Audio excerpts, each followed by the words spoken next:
Out on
was awesome.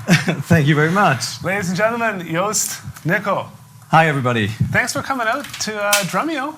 Yeah, thanks for the invitation. All the way from Hamburg? Germany, right. Wow. Great, and so you were just working, doing some stuff with another Drumeo instructor, Idna Murd, as well, right? So that's pretty cool that you kind of got to experience a little bit of BC while you were out here. Really, yeah, it was really, really nice. He took me to a small river where all the salmon travel. 4 weeks ago, they all traveled, and now I've seen like 200 dead salmons in the river, and they really smelled funny. That is his memory. That's your memory of BC. That's great. No, it was nice. Oh no, stinky fish. No, I have some more good memories, like pop, for example, and stuff, and drinking pop. Oh, okay. That song was called "This Old World's Too Funky for Me," and that was by the BBFC, which is the Bad Berry Finnerty Collective. Right. It's a great album. I just actually got it before we started here and was listening through it. I got halfway through it, and it's awesome. So if you have a chance to check it out, definitely do so.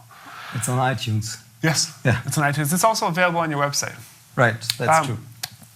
A couple things. Just kind of get over with the formalities, and then I will shut up and I will stop talking, which is what everyone always waits for. So first thing, I just want to talk a little bit about some of the music that you've played. You did play with the BBFC on that album, Nils Gessinger, which is you said he's not super well known, but you played on an album alongside Vinnie Colaiuta. That's true. Another album was that Dave Weckl played on, so he plays in very, very good company. And I That's true, yeah, it was good company. Yeah. And then the most popular group is a group from Germany called Jan Delay and Disco #1. Right, that's true. Disco with a K. Disco with a K. Let's see. Everybody messes it up, even in Germany, but it's okay. It's spelled with a K. I don't even know why. Nice. If you haven't heard of Jost before, you should definitely check him out. Search all his stuff on YouTube. Search him out on social media. On his website is jostnickel.com. His Facebook is Jost Nickel Official. His Twitter is @JostNickel. Instagram is @Jost_Nickel. Right. And just search for him on YouTube, or you can search for Freshy Boy. So why Freshy Boy? I don't know. You tell me. Yeah, you know, when I got into YouTube, I think there was nothing like YouTube channels, and you just had to think of a name. And somebody once called me. Well, he said to me at an early breakfast, "I hate that you are looking so fresh." And since then, I was Freshy Boy in that band, and so you know. But it's not a name I use. Nice. So. Jost actually has a book out called Jost Nickel's Groove Book. And do you mind holding it up to that camera over there, Jost? Just so people can see the cover. Yes, please. This book, we're going to be giving away 2 copies of this. So if you're watching this on YouTube afterwards, all you need to do is leave a comment below the video telling us your favorite part of the lesson, and you'll instantly be entered to win one of 2 copies of Jost Nickel's Groove Book. We're going to be going over a few of the concepts in the book, and if you haven't noticed by that intro track, I would say you are like a doctor of groove. Oh, thanks. And you play with such an amazing, like, relaxed feel, so deliberate, like everything you do, it's so well thought out. And thank you. the part building, the way you hit the drums, it doesn't even look like you're working, and you're never. Yeah, no, but I do. I am working. I'm sure you are. Yeah. And so we're going to find out a little bit about what he does and how he kind of practices and that sort of thing. So yeah, leave a comment below the video when this is on YouTube. Just tell us your favorite part of the lesson. It's simple to do, and you're instantly entered to win a copy of this book. And are you okay to sign these? Of course. Awesome. Yeah. Cool. If you like what you're seeing here at Drumeo, we do a new live lesson every day. And so you can just try it out for 30 days. You go to drumeo.com/trial, and we do a new lesson every day. It's broadcast live, so you can kind of hopefully catch it live. And if you can't catch it live, everything is archived. And so if you sign up for that free trial, you get instant access to around 1,200 plus hours of lessons, plus many, many other great things, the best of which is the awesome students in our community. Another thing is I just want to thank all the sponsors for the gear stuff. Meinl cymbals, Sonar, Vickfirth drumsticks, as well as Aquarian drumheads. Everything sounds and looks great. All right, well, let's just get into This lesson here. This is an interesting topic for me and something that I've really personally been exploring more because I think it's this is how you try and find your sound or... Yeah, maybe, right? you know, when I was writing or planning on writing a book, I wanted to write a book that is fun to play, you know, so there are books on the market which are not too much fun if you work out of them. And I wanted a book in which every groove sounds good. And I'm going to do some things that are in the book and some things which I'm going to do aren't in the book. So it's going to be a nice mix of both. Nice. And what I want to do today is I want to use one skeleton groove. That means one bass drum pattern and one snare, the 2 snare accents, which is this.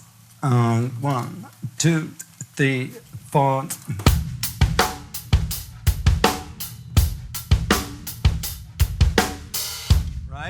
And I'm going to show how I come up with different ways of playing hi-hat figures and ghost notes along with that skeleton groove. And the first one is really easy. It comes from playing alternating 16th notes on the hi-hat. So I'm going to use the same bass drum pattern and the same snare accents. And that's not it.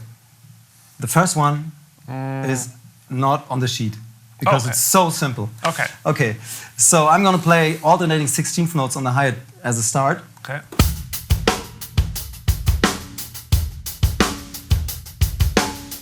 Right. And that's pretty basic.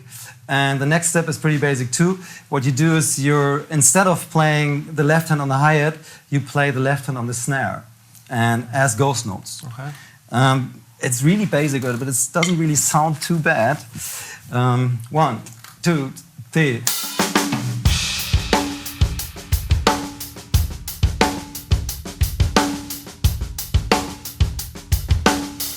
Like that. And then it gets interesting.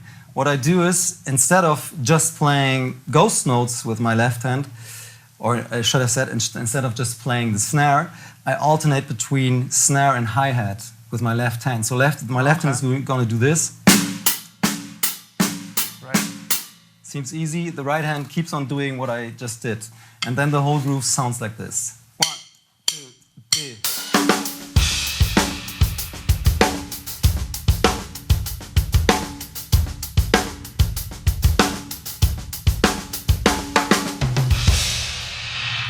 Oh, that's really cool. Yeah, it is. And you can use it. I did use it on the first track I played. Yeah. I was using it with a different bass drum pattern. It was more like this.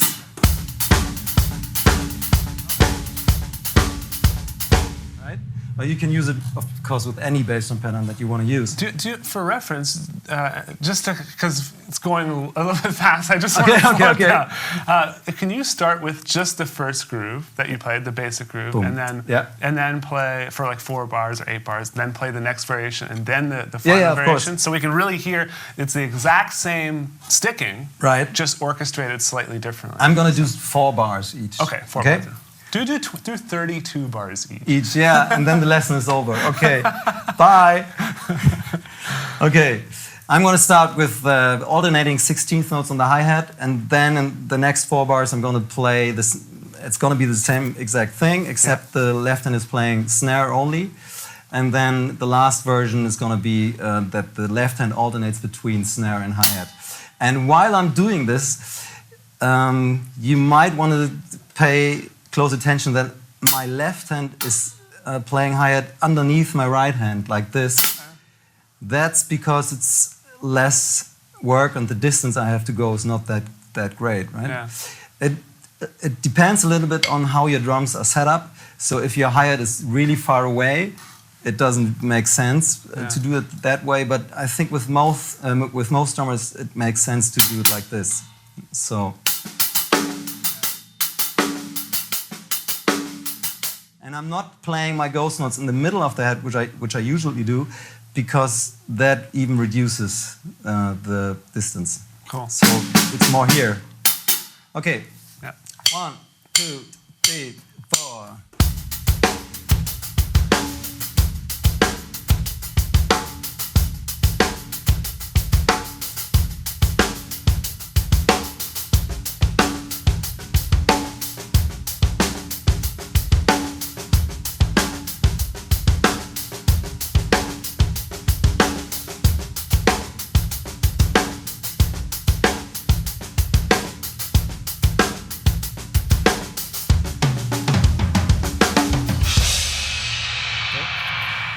Sounds great. And I think it's a really nice pattern if you want to play slower, faster tempos, and you don't want to do with one hand, because that's mainly what happens.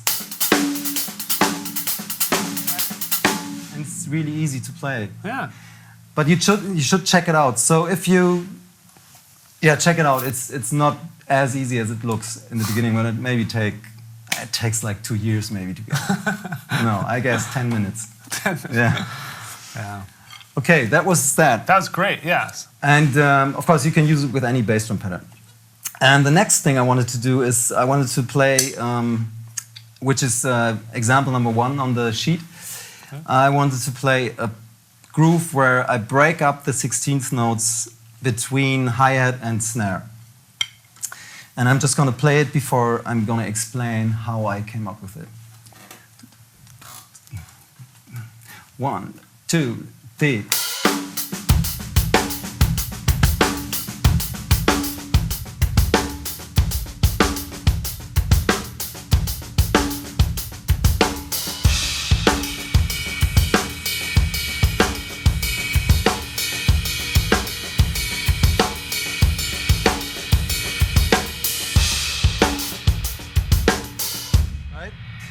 So I did play it on the hi-hat and then on the right cymbal. Yeah. What I always do when I play grooves like these, when I have 2 strokes in a row in the right hand, I'm gonna play the second stroke louder than the first one. Mm-hmm. So it's...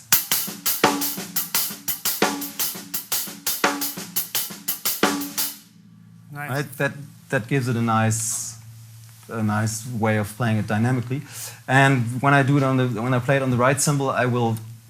Most of the time I will probably play the accents on the bell and the unaccented notes like 2 centimeters left of the bell. Mm-hmm.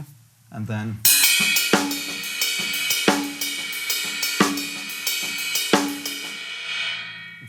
to me it sounds nicer than just playing everything on the bell. Yeah.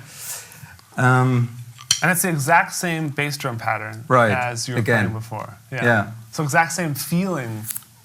Groove, just slightly different. Yeah, with a different vibe, I would say. Yeah. You know, and to me, the key ingredients of every groove with a backbeat, I should say, are what is the bass drum figure and which snare accents do you play? Yeah. Because that's what the other musicians in the band play off of.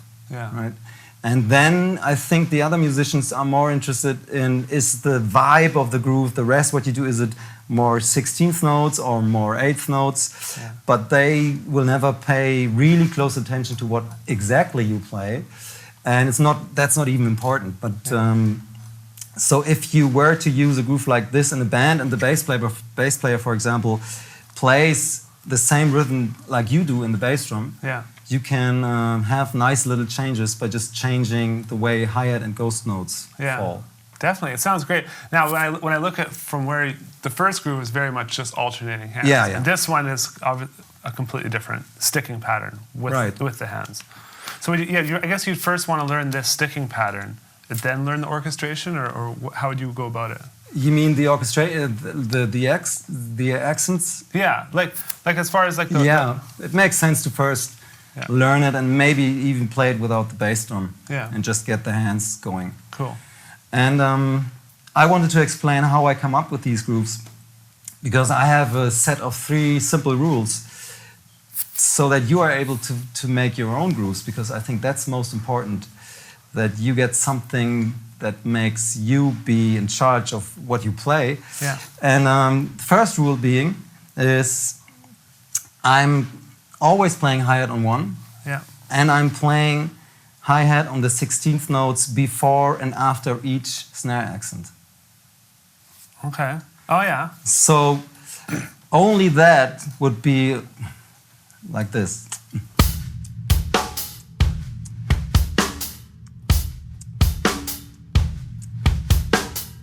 Right?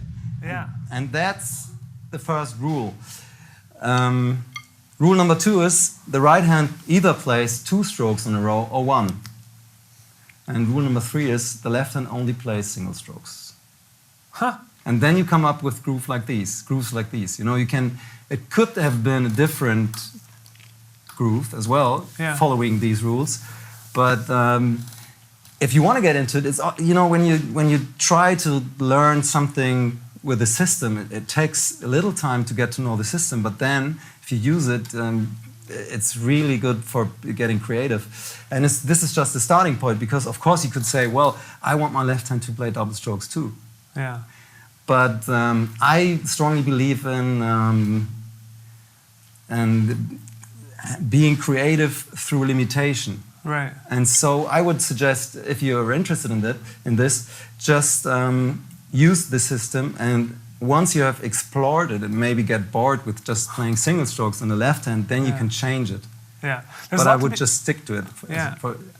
There's a lot to be said for that, like learning within limitations. So set a very strict set of parameters for yourself, and then say, I'm going to now practice drums within these parameters, and then see what you come up with as a result of that. I guess it's the same as like, this is maybe a horrible comparison, but if you just like got if you're like stranded on an island, you're just trying to figure out how to survive with whatever's there. Obviously, you don't have a lot, or like for the drums, you could, I guess, take away, like we've talked about on Drumeo, like taking away certain drums to try and become more creative, like just play the kick, snare, and hi-hat. And now you're forced to kind of think differently. That's true.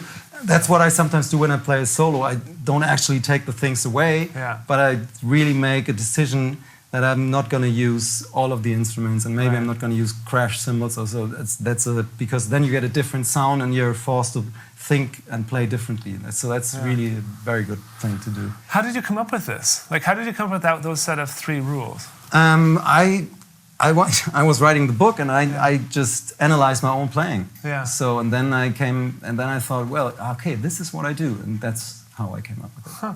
Yeah. Interesting. Okay. And the next thing, which is not on the sheet because it's just an explanation you have to, hear, and then it's pretty clear. I'm going to use the exact same groove, and I'm going to split up the pattern that I play in my right hand between 2 sound sources. For example, between hi-hat and right cymbal. So I'm not going to play more than 1 stroke on each instrument. And to be able to do that, I place my right hand roughly in the middle of hi-hat and right cymbal, because I don't want to be going like this all the time. It's just my stick that goes from one instrument to the other.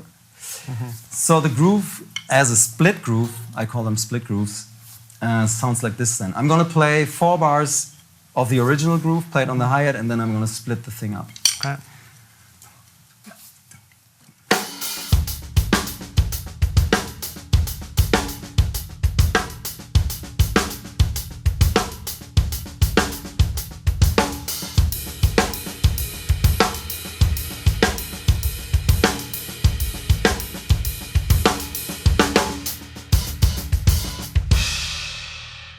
Sounds cool. Yeah, it's a really nice way of orchestrating it differently. Yeah, sounds great. And if you were to use that concept in a band, let's think of an imaginary song right now. So let's think we have a verse which is only 4 bars.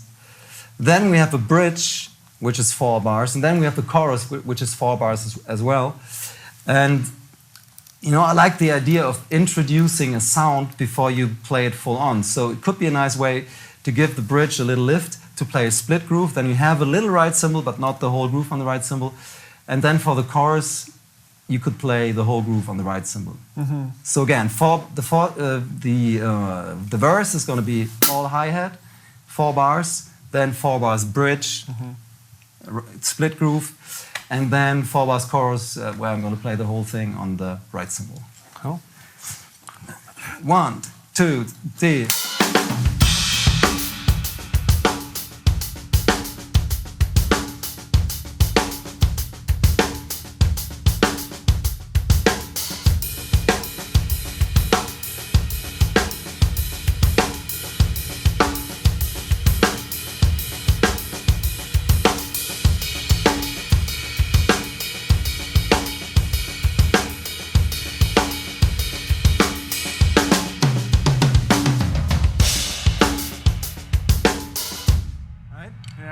So that gives the whole thing a nice, nice dynamics, and you're still using the exact same pattern. Yeah, sounds great. That ride cymbal groove, you've heard Damien Schmidt before? Yeah. I think he plays with Elaine Caron. There's a song on their live album that used that similar ride cymbal groove. That sounds he stole it from me. No, he didn't. No, I'm just kidding. All right. And the next thing, that's on the sheet. What I do with the same exact pattern is I'm switching hands. So that's why I call it a switch groove. Switching hands, by that I mean my right hand is going to play snare drum, and my left hand is going to play hi-hat. Okay. But the pattern stays exactly the same. Okay. Okay, when you start doing that, you should probably get used to playing snare with the right hand and hi-hat with the left without playing any accents on the snare at this moment. Right. On the example, there are accents, but I'm going to play it to you just one more time without any accents. 1, 2, 3.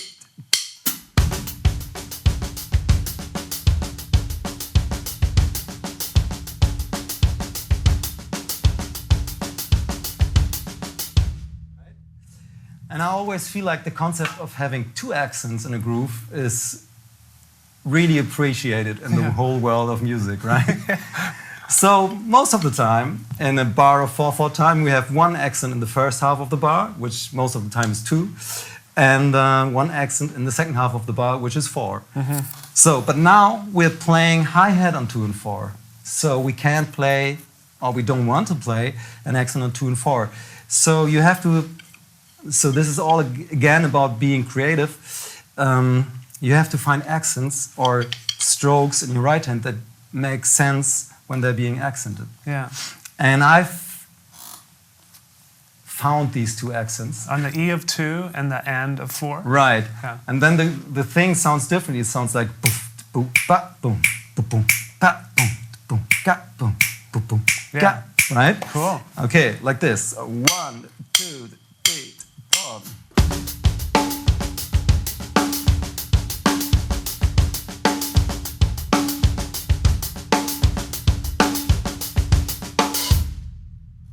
And then you have a whole different vibe going on. I love this kind of stuff because it allows you to take one thing and repurpose it Right. 20 different ways. Yeah, I'm totally all about that. Yeah, that's great to see someone who plays at your level. Like I always thought I was thinking like that wasn't something people did. People always say they just play whatever comes naturally to them. And you hear about a lot of these guys with great groove and great feel, and they don't have a way of explaining a lot of times what they're doing, and so it's really cool to see it broken down.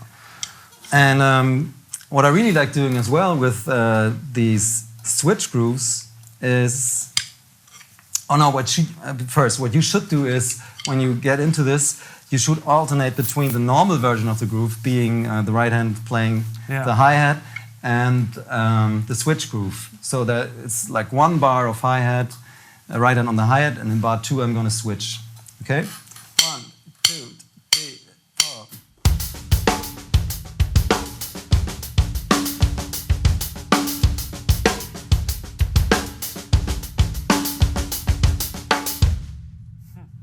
And what I really think when the fun really starts is when you switch in the middle of the bar. Yeah. Right? Good luck. Okay. And if you look at the sheet or at the example, you'll see that right in the middle of the bar, there's a double stroke from 2A to 3. 1E and the 2E. You put on number 2 there, Taylor. Here he comes. There we go. Okay. Right? Yeah. No, yeah, but I'm going to play something different now. Okay. Yeah. You just have to listen closely. But you've seen the 2 strokes, right? Yeah, yeah. So when this happens, I'm not going to split up the groove right in the middle of the bar. I'm just going to keep these 2 strokes on the hi-hat and switch after these. So basically on 3. On the E of 3. Yeah. Yeah. Okay. Okay? Then the whole thing sounds like this.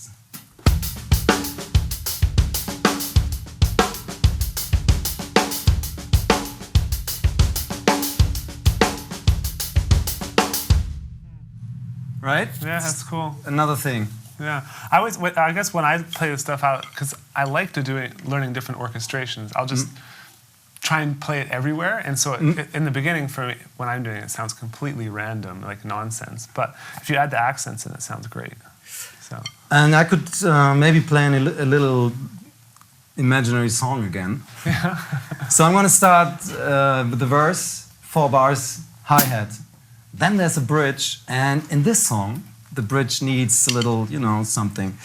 And I'm going to play a split groove where I'm staying on the hi-hat for the first half of the bar and then switch hands on the E of 3. Mm-hmm. And then there's the chorus, right cymbal.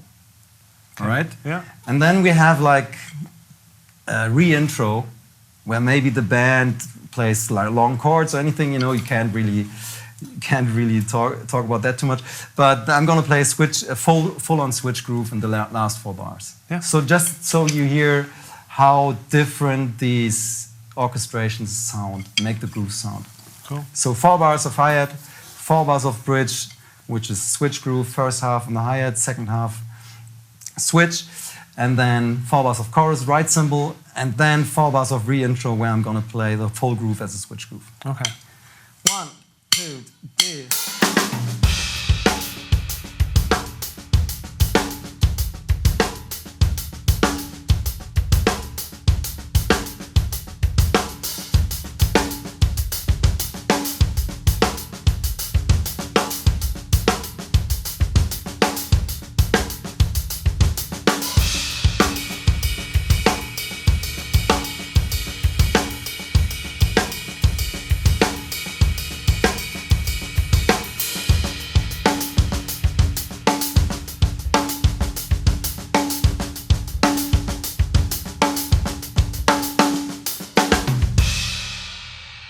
Sounds great.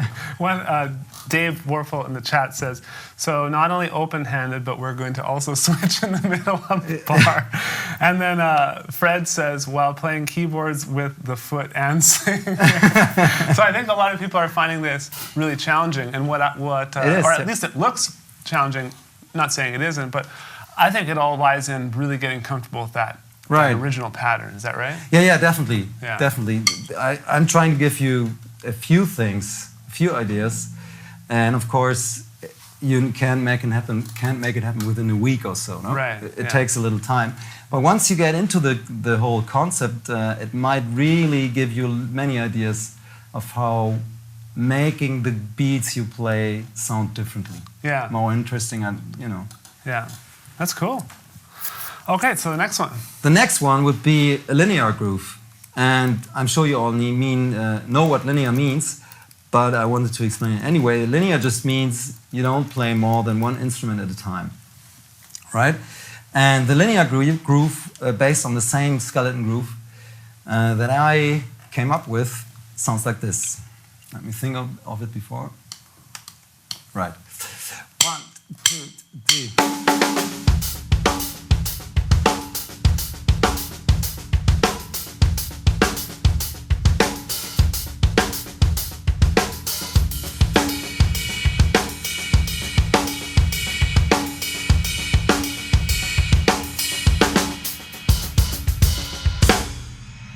Right?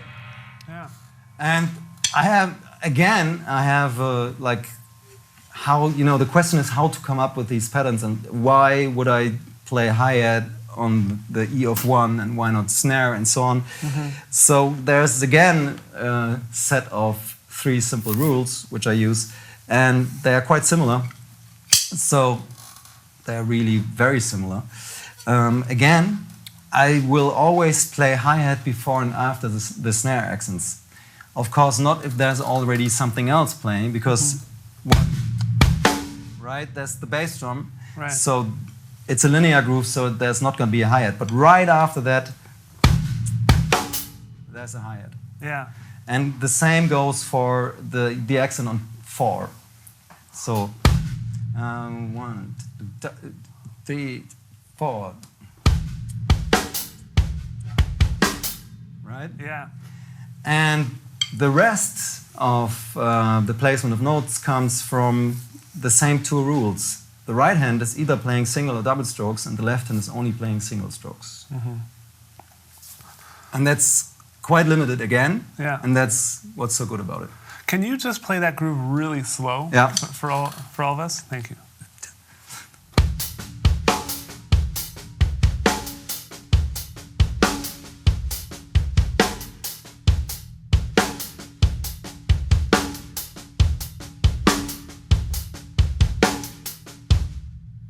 Nice. Slower? No, that's good. Okay. That's good. And now I'm going to use the same two orchestration concepts I just talked about, being the split groove and a switch groove.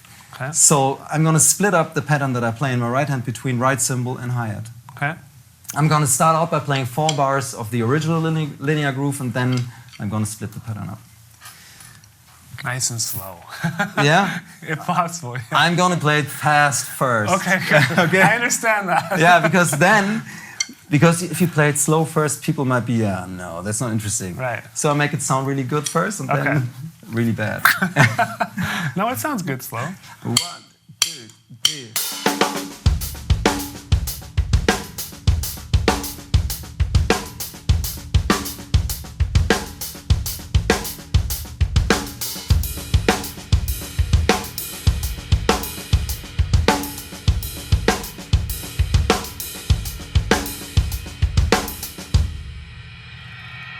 And before I do it really slow, it sounds good with the toms too.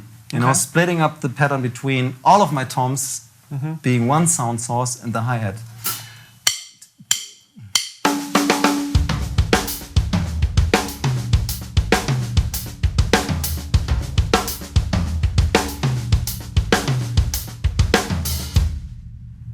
Right? Nice. Same groove.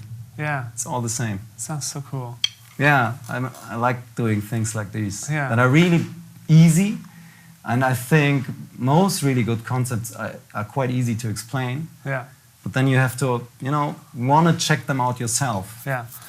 Do you mind playing that one just much slower? The split thing. Yeah. Okay, I guess it's easier to follow if I only use the right symbol. 3, 4.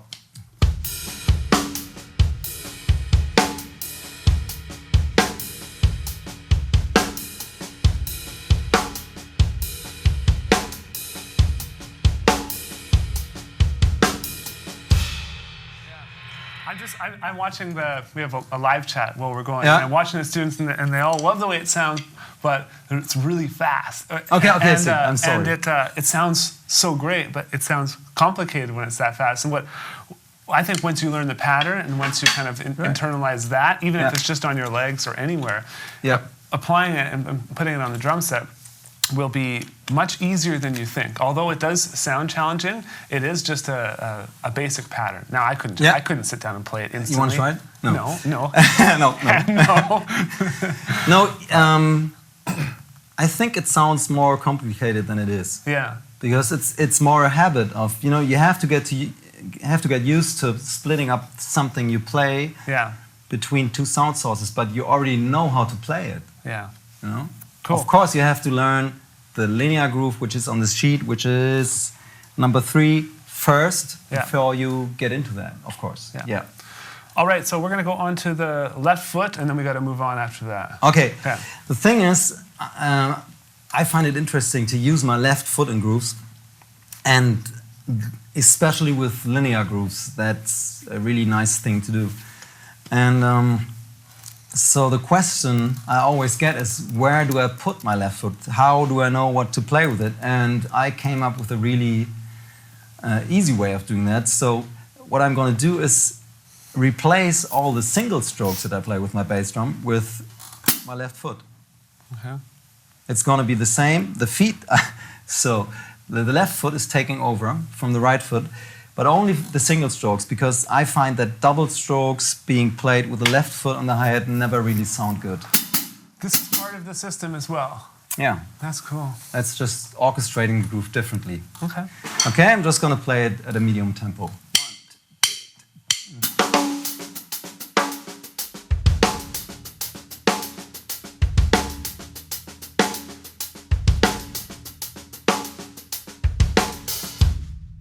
Right? Same groove. Yeah. And once you get into that, it sounds good not to replace all of the single strokes. You could probably leave a few single strokes on the bass drum as well. Right. There are a few ways of doing that, a few different options. For example, I'm going to play one on the bass drum and then all the other single strokes on the hi-hat. Yeah. What was again? What was it again? It's too complicated. Too complicated. No, now I'm having my jet lag mental block. Okay.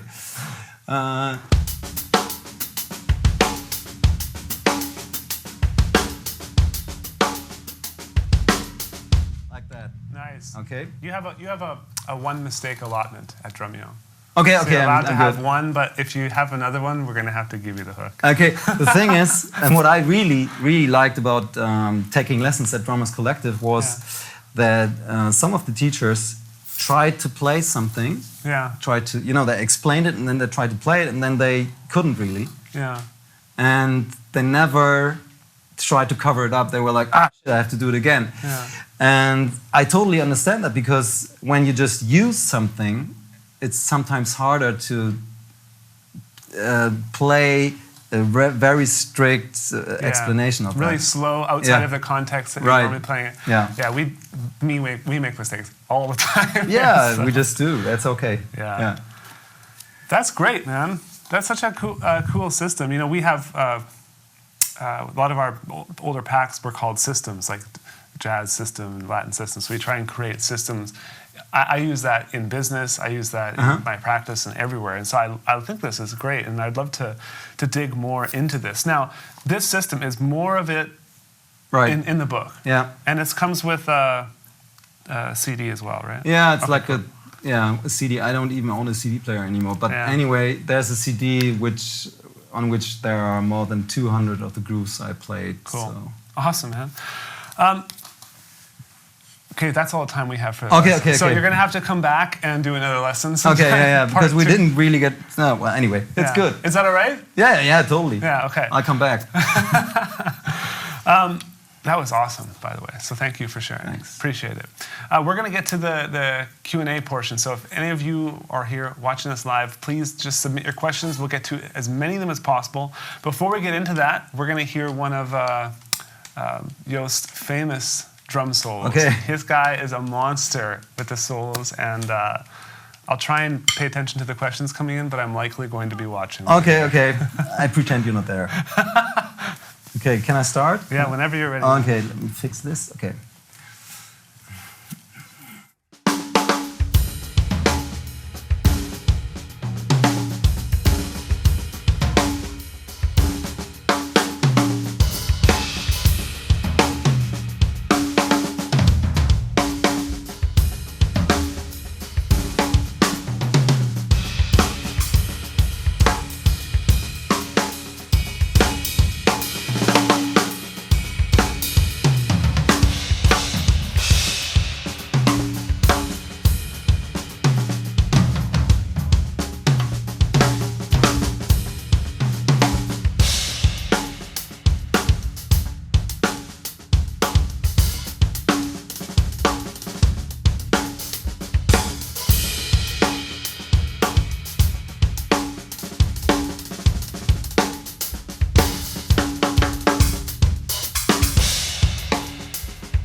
that.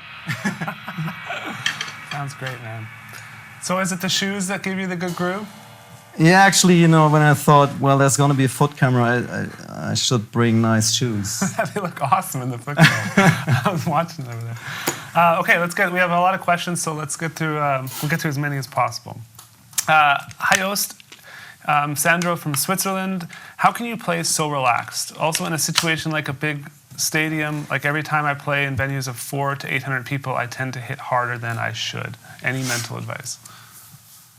Yeah, you know, I was guilty of that too, but I think sometimes it's not good to really hit hard because the drums will sound not as good and sometimes makes you feel stiff. So what I did is I intended to play less hard.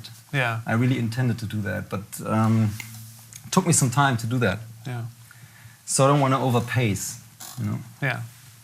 Cool. This is from Andy Road. It says, "Hi Jost, greetings from Hamburg. Hi Andy. It's awesome to see you at Drumeo. Way to go. My question is about your approach to creating a new drum groove from scratch. If you were in charge of coming up with the drum part, what is the starting point for you?"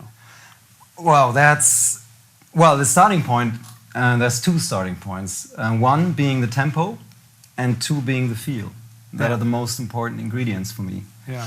And then after that, there can't be any rules. Sometimes I have grooves already, and I play them in a situation where we're about to write a song, and then people just like that groove, and the song will fit around that groove, and sometimes it's different. For example, I once had this groove and played it at a soundcheck, and Jan Delay said, "Well, we have to make a song to the shoe. The groove's this."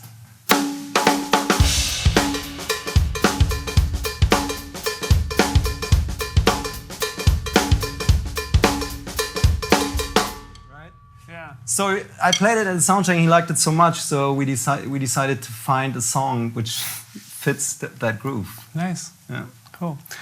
Fred says, "Jared, can you have Jost repeat his 3 rules for his grooves again?" Right.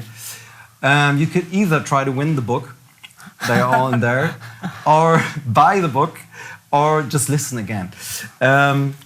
So first rule being, it depends, you know. With the linear grooves was a little different, right? But when it comes to the broken up patterns, I'm going to start on 1 with my hi-hat, and I'm going to surround the snares by hi-hats, so that there's no ghost notes before or after snare accents. And that's the reason why I do it, because that's harder to play. Yeah. So I'm going to avoid that in the beginning. And for linear grooves, I'm going to do the same wherever there's a 16th note free, and there's no bass drum before or after that, I'm going to play hi-hat instead of a ghost note. And the other 2 rules were the right hand plays either singles or doubles, and the left hand plays singles. Yeah, cool. Now there's a lot of questions about your setup and what you're using. Now all that is posted on your website, your whole gear configuration with cymbal configuration. So we won't spend time on that because we are running out of time, but if you want to hear more about it, just go to jostnickel.com, and there is like a drop down there that says gear. I was looking at it earlier on today. This is from the Purple V-neck, says, "How has your setup evolved over the years, or how did you settle on the drum set configuration you have now?" Actually, I used to play 2 rack toms, but then when I was hired for that band I'm playing with in Germany, Jan Delay and Disco Number 1, they wanted some percussion here.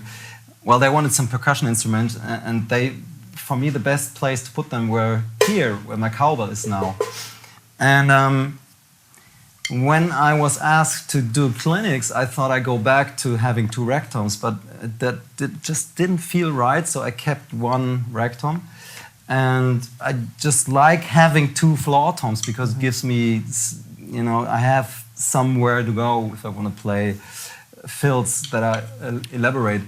And all the other, I feel like all the rest is pretty basic. I have 2 crash cymbals, well, 3. This is the crash cymbal as well. And I'm not always using these effect cymbals. That really depends on what I'm playing. So sometimes I'm going to use splashes, and sometimes I'm not going to use splashes. Yeah, cool. Aaron L. says, this is a question from Jonas Cardoso. Hey Jost, since your groove is really solid, what is your approach on grooving in odd time signatures? Do you have an entirely different system? Well, not really. Odd time signatures seem odd because we're not used to playing them. And what I find really important is that you're able to count out loud while you play. And when you play in 7/8, you have to count up to 7. Mm-hmm. And most of the time, the placement of the backbeat is the same like in 4/4. Yeah. Like maybe like this, 7/8.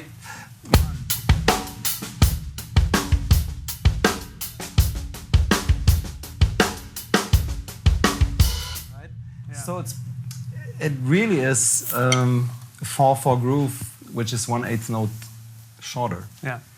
You had the song off of the BBFC album. It's "I Hate My Baby." Is that what it's called? It's a love song. It's called "I Hate My Baby and My Baby Hates Me." Nice. That's in. There's a bunch of 7 parts in there. Yeah, it's like 7/8, 7/8, 3/4, 4/4. But it's really natural because the vocal line does that, so it makes sense. Yeah, so check out that album if you want. It's number 4 on that album. Okay, one more. From John Gambita. Hi Jost, was that solo improvised or was it something you actually just composed prior to coming here?